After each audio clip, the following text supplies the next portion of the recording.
Fire destroys barn in the town of Mosel. 4 wounded in Milwaukee shooting. Walker requests FEMA flood aid. These stories and more coming up on Community News Review. This is Community News Review, a service of WSCS TV, news content provided by WHBL.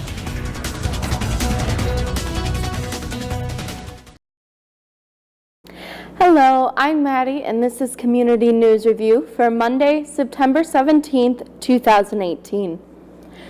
Fire destroyed a barn in the town of Mosel Friday afternoon. The Sheboygan County Sheriff's Department says they received reports of a barn fire on County Road MM.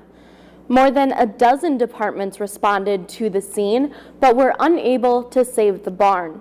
It was used to store hay and a few chickens, and it is not known if any animals were hurt in the fire. One person is dead after a shooting early Sunday morning in Manitowoc.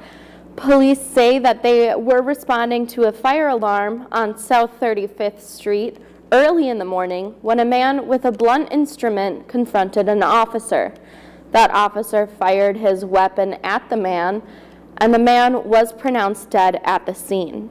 Officials say this is not related to the double homicide from a week ago. The officer is on administrative leave.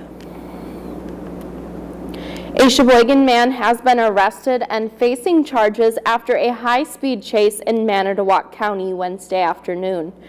The Manitowoc County Sheriff's Department says they were notified that a state trooper was trying to pull over a Kia Soul that was northbound on I-43 in Sheboygan County. The trooper called off the chase, but a short time later, a Manitowoc County Sheriff's deputy saw the vehicle on I-43 near Silver Creek Road in the town of Newton, going over 100 miles per hour. When the deputy tried pulling the vehicle over, the driver continued on northbound I-43, exiting the Calumet Avenue in Manitowoc. While he was trying to turn east, the vehicle hit a curb, rolled onto its side, knocking down a traffic signal light before stopping. The driver, 21-year-old Gianna Smith of Sheboygan, was pulled out of the vehicle through the windshield and medically treated before being booked in the Manitowoc County Jail.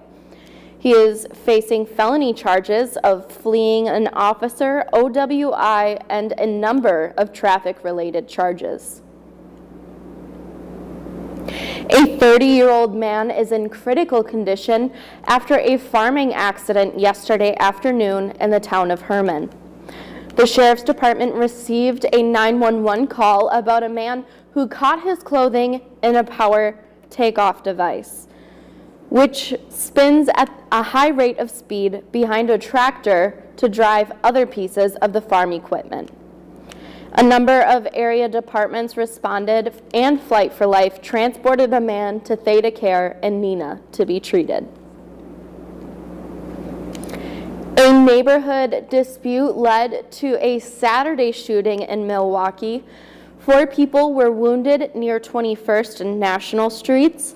Milwaukee police say 3 of the 4 victims were taken to Froedtert Hospital and the other did not require treatment. Police say Saturday's shooting may be tied to a disagreement on that block from last month, and the incident remains under investigation. Police and the UW School of Medicine and Public Health will partner to study teens' use of digital technologies and their mental and social health. Dr. Megan Moreno is professor and head of the social media and adolescent health research team that will lead the project and the initial partnership that they will be pursuing for the next year. And depending on how the collaboration goes and how their process goes, there is a potential that they may continue to collaborate for another few years. Objectives will include understanding the relationship between digital technology use and health and well-being of youth and the role of parents in the kids' use of digital technology. Wisconsin Governor Scott Walker has asked the Federal Emergency Management Agency, or FEMA, to conduct a preliminary damage assessment, or PDA, beginning on September 24th for flood and tornado damage to homes, businesses, and public infrastructure. He said many Wisconsin families were hurt following the devastating flooding and tornado outbreak that impacted our state in the last 3 weeks. Walker said in a statement, "We want to get federal disaster relief as quickly as possible to help these families and communities recover." The request is the first step in seeking a federal disaster declaration, and teams from FEMA and the U.S. Small Business Administration will coordinate with state and local officials beginning the week of September 24th, assesses damages to homes, businesses, and infrastructure like roads and bridges. That will take approximately a week to complete. Once the assessment is complete, information will be given to the governor for use in his request to the Trump administration for a federal disaster declaration. And finally, a statement between Wisconsin and the ACLU over the treatment of youth inmates at Lincoln Hills and Copper Lake schools is now in effect. ACLU of Wisconsin Senior Attorney Karen Rotker says these changes are significant and are for the betterment of the youth offenders being held at the two facilities.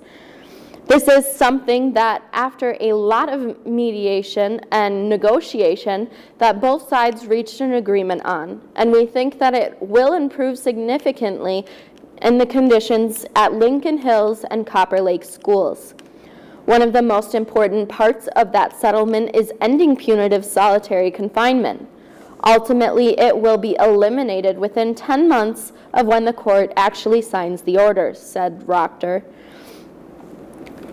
The settlement also limits the use of restraints and requires probable cause to conduct strip searches on the children in the facilities, and will phase out the use of pepper spray.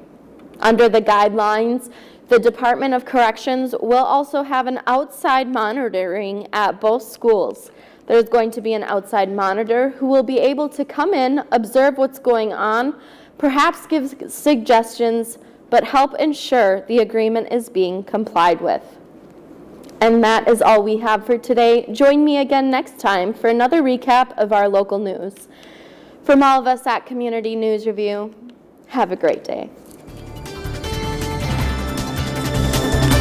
News content for this program provided by WHBL in cooperation with WSCS TV.